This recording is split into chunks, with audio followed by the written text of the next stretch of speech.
Kill Blue, episode 5. You already know we got to get into it, y'all.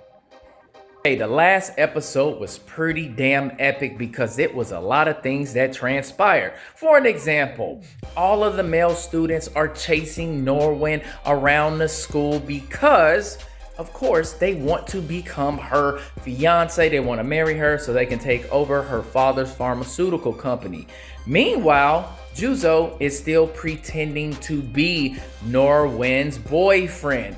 But once the male students catch on that Juzo is Norwin's boyfriend, he is starting to get bullied. And now Norwin is starting to feel guilty. She's like, look, you don't have to continue this lie, this charade. And then once one of the male students finds out that, hey, Juzo and Norwin are no longer together, he starts pressing her. And then Juzo is like, you know what? Fuck it.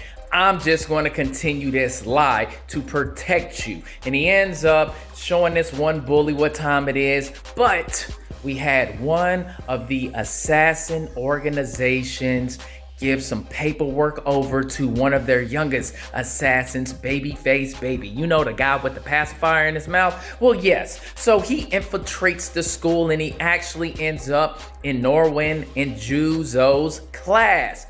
Well, he starts trying to profess his love. Norwin's not having it. And then he finds out that Juzo is Norwin's boyfriend, and he challenges Juzo to a duel. They duel after class, and it went down. I mean, they fought on the outside, on the inside, because remember, Babyface Baby, aka Shin, he had that hourglass. He turned it upside down, and he said, this is a stipulation. If I can put my pacifier in your mouth, then guess what?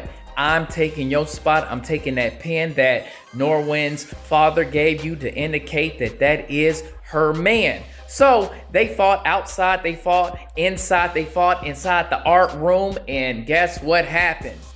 No pacifier in Juzo's mouth. So we gonna get into episode 5. Let's see what goes down. Like the video, sub to the channel, and I'll get with y'all in a minute.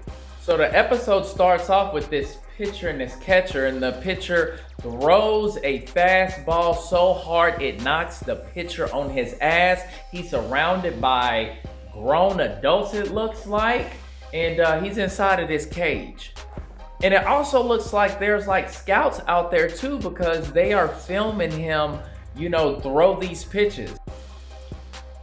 Full video is uploaded on the channel as we speak. So go ahead to the video section of this channel and watch the full thing. And with that being said, let's continue. Okay, this is one of those unicorn students that Takeda and Baba was talking about, how these students are very skilled at whatever expertise that they're in. They're good looking, they're charming, they're charismatic. This is one of them, because this dude's eyes look crazy. Okay, so Juzo's teacher tells all of the students that they have their first test coming up. So there's no extracurricular club activities going on. So Takeda, Baba, Ryo, Juzo, and Norwin, they're leaving class and they're talking about the test. And Takeda and Baba are talking about how nervous they are. And then Ryo looks at Juzo and he's like, hey, so how do you feel about this test? Oh, hold on, you looking pissed. And Juzo looks pissed as hell. And he's like, nah, I'm not nervous. I'm just ready to kill this test. Juzo's aura looks crazy right now. He looks like he's about to go assassinate somebody. And then Babyface Baby, aka Shin, pops up and joins in on the conversation as well. So Norwin is in the best mood that I have seen her in since I've been watching this series. Why? Because she is not getting pressed by any of the male students. Why? Because they are too concerned studying for these tests, these midterms that they have, that they're not even bothering her. So she gets to sleep as much as she wants. She gets to walk through the hallways and in a classroom without being hounded by any guys. So she is living her best life right now. So Takeda, Baba, and Norwin, they're walking in the hallway and they bump into Juzo and notice that Juzo looks tired as hell, like he has been up overnight. And even Ryo sees the wear on his face and they're like, look, dude, you need to go get some rest.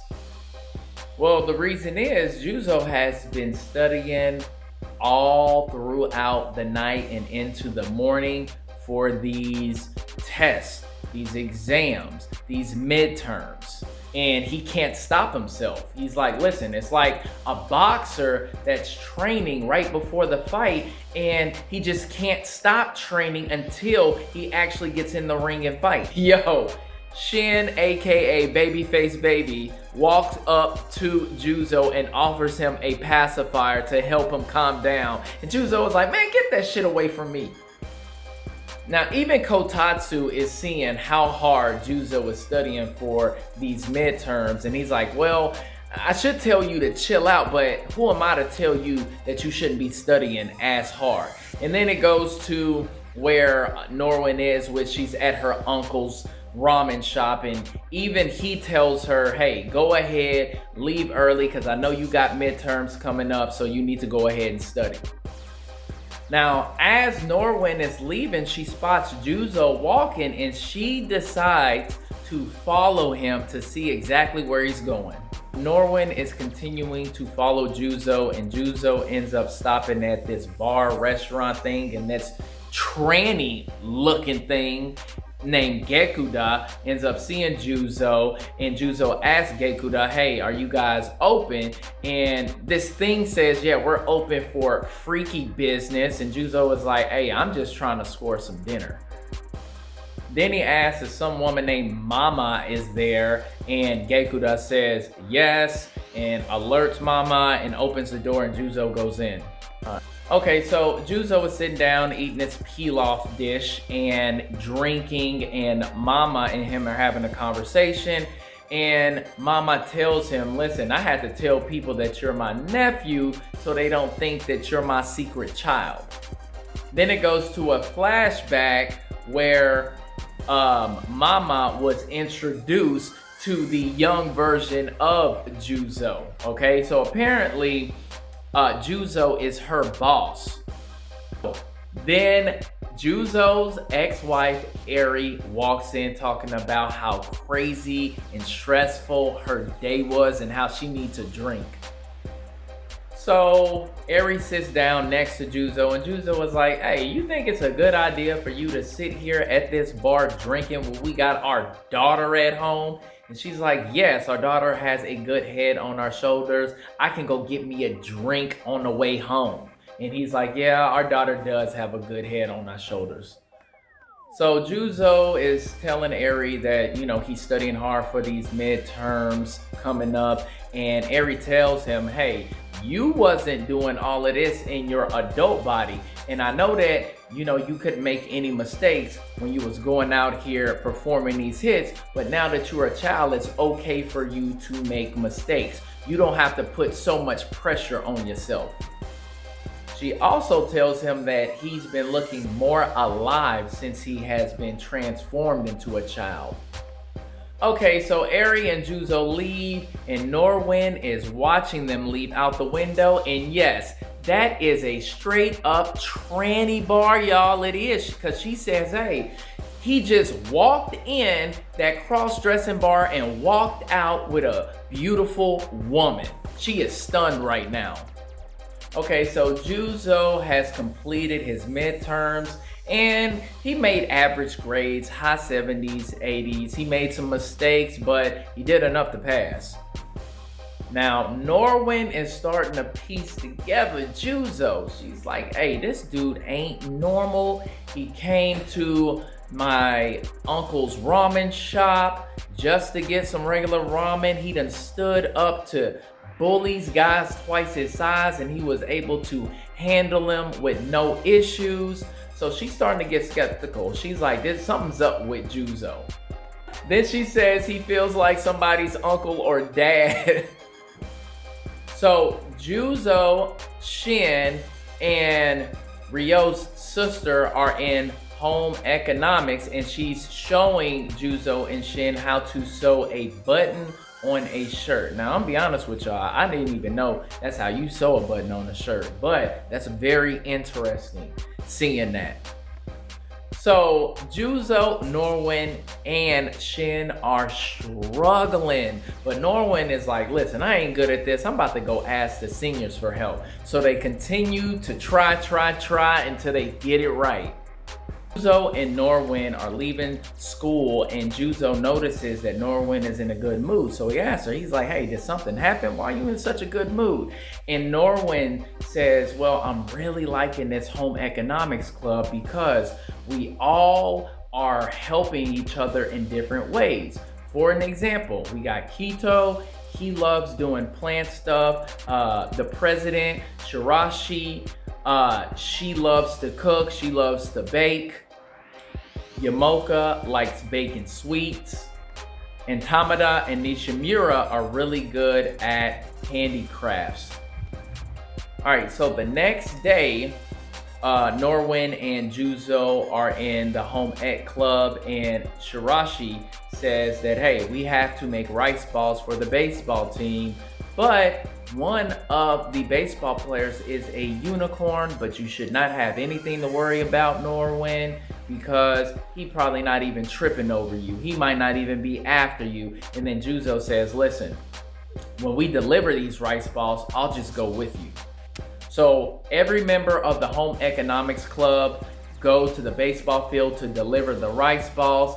And that one pitcher that was at the beginning of the episode, his name is Tenma Tendo. He walks up with those yellow, crazy, possessed eyes, and he's just throwing his baseball up and down. He's really tall too. So Tenma goes and grabs one of the rice balls, and he says, hey, thanks a lot. He starts eating them. He's like, everybody, I'm sorry that I got over here late. Let's dig in. So he's eating them and stuff, and he's like, man, I am getting a energy boost off of eating these things. So Tenma goes up to Juzo and Norwin, and he's like, hey, Juzo, Norwin, I heard y'all been getting a lot of attention at the school. Well, Juzo, I challenge you to a duel, and if I win, I become Norwin's boyfriend. Norwin tells Tenma, listen, you can't just spring this duel on me like this. We just met. And Tenma is like, listen, Norwin, it's not that I'm even into you and that I even want to date you. I want to challenge Juzo because Juzo, you are in my way because I need all the attention. I need all the eyes on me because I am trying to be a triple threat athlete. Baseball, basketball, and soccer. The first of its kind. I want to be known by being the best athlete that the world has ever seen. Listen, Tenma is trying to be in the NBA, he's trying to be in the MLB, and he's trying to be in the Premier League. Woo, this dude got high expectations, high hopes, high dreams, and aspirations. So Juzo is looking at Tenma like, okay, so you like to be in the spotlight, you don't want to share with anybody, you want all the attention. You know what? Let's duel. So, the duel is going to be a game of futsal. And if you don't know what that is, it's like a smaller version of soccer, but you use a heavier ball. And I think it's like a 5-on-5 game. So he's giving Juzo a week to prepare for this. So Tenma tells Juzo, hey, I'm only gonna bring one other person, but you can bring as many people that you want in this duel. And Juzo feels offended. He's like, I don't need no handicap. And then Tenma is like, okay, well, suit yourself. So the whole economics club is riled up because Tenma did call them a small, insignificant club. So they're all discussing what their approach is to this futsal duel that they're about to have. But Norwin is tripping because she got curved by Tenma and saying that, hey, I'm not really into you, because Norwin is not used to a guy saying that he's not into her because she has so many of them trying to holler at her all the time. Shoot they shot. So she don't know how to deal with it now. She got humbled.